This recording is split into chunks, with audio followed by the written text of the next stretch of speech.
Hello everyone, Namaste. Welcome to my channel Study with Amit Singh. In today's video, we'll be discussing how to apply jobs related with KYC AML to get more response and our next topic, international trade activities. So before starting the content, I have a news that I have started providing training on KYC AML who wanted to switch their profile into this domain. In this training, you will be learn the basic of KYC AML and we will be discussing live case studies on KYC, transaction monitoring and sanction screening which will help you to gain real-time experience knowledge step by step. Also, we will be discussing trending interview questions on KYC and also I'll be discussing guidance on resume building. The training is conducted by me, so if you are interested in training, you can reach out to the below email ID amitsinghvishain112@gmail.com. Let's get back to the topic. As most of us struggling to get response from recruiter has thought of discussing this important topic to you. So first, you need to log in to the Naukri profile and update your all professional details in the portal.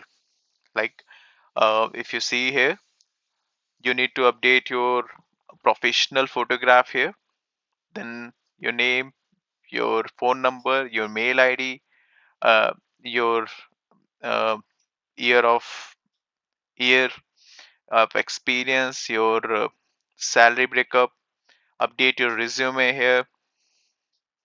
Okay, you need to provide a summary for the resume which helps the recruiter to understand your profile.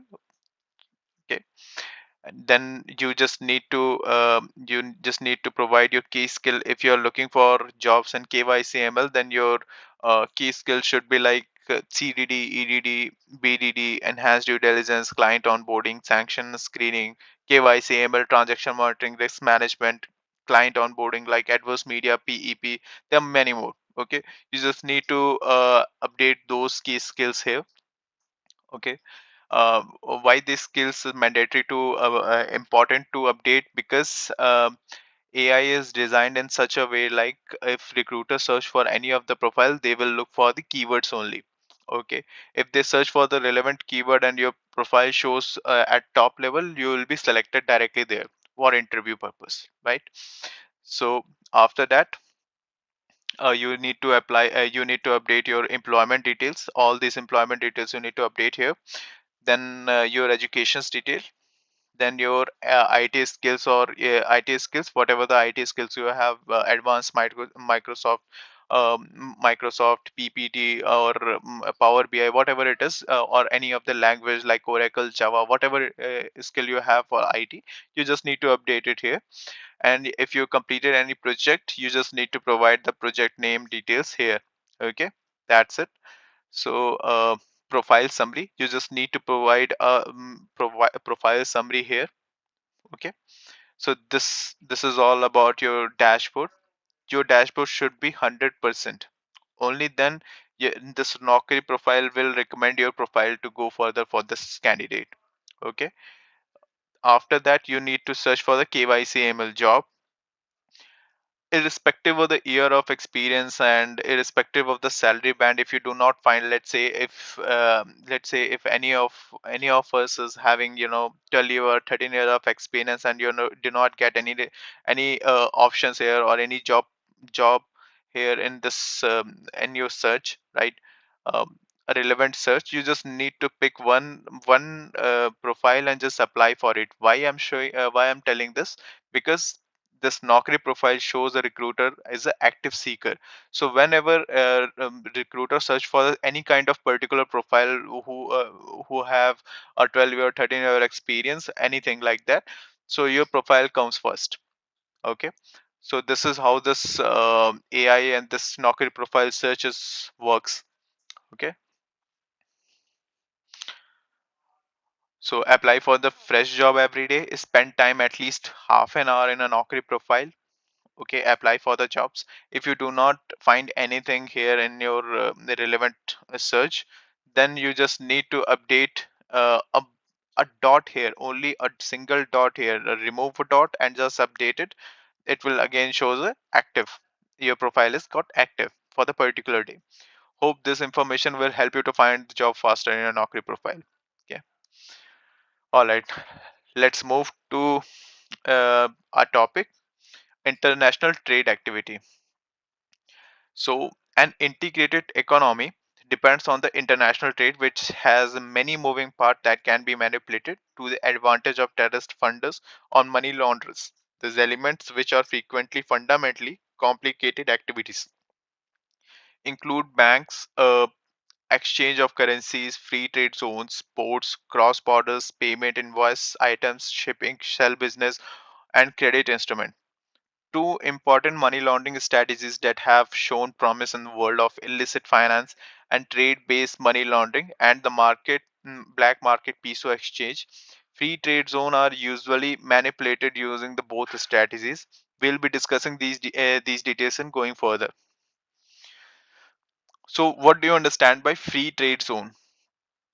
Free trade zone, an area within which the goods may be landed, handled, manufactured, or reconfigured and re exported without the intervention of customs authorities. Only when the goods are moved to consumers within the country in which the zone is located uh, do they become subject to the prevailing customs duties. Free trade zones are organized around major seaports, international airports, and national frontiers areas with many geographic advantage for trade. The primary purpose of the free trade zones is to remove from seaport, airport, or border those hindrances to the trade caused by high tariffs and complex customs regulations. Among the advantage of the systems are quicker turnaround of the ships and planes through the reduction in formalities of customs examinations and also the ability to fabricate, refinish, and store goods freely. According to FATF, systematic weakness for FTZ free trade zones include an inadequate AML CFT safeguard, minimal oversight by local authorities, weak procedure to inspect good and legal entities include the inadequate record keeping and information technology systems, lack of cooperation between FTZ free trade zones and local customs authorities. Let's understand what is trade based money laundering. So trade based money laundering is process for moving illegal funds through the international trade system to legitimize them. In practice, this can be done by falsifying the price, quantity, or quality of import and export. Moreover, the trade-based money laundering techniques vary in complexity and are frequently used in combination with other money laundering techniques to further obscure the money trail.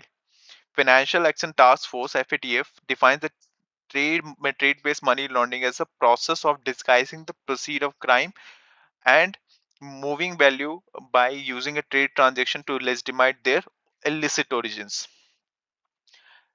These are different way of doing trade-based money laundering, which are over invoicing. In this scenario, the payment for the good or service is higher than the value of the buyer received when it is sold to an open market. Under invoicing, the seller can transfer value to the buyer because the payment for the good or service is lower than the value of buyer received when goods are sold on the open market. Overshipping or short shipping. There is a difference between the invoiced quantity of a goods and the quantity for of the good that are shipped, whereby the buyer of a seller gains excess of value based on the payment made ghost shipping.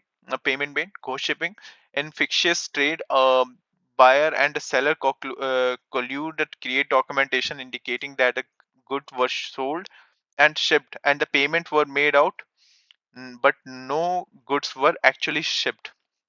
Shell companies.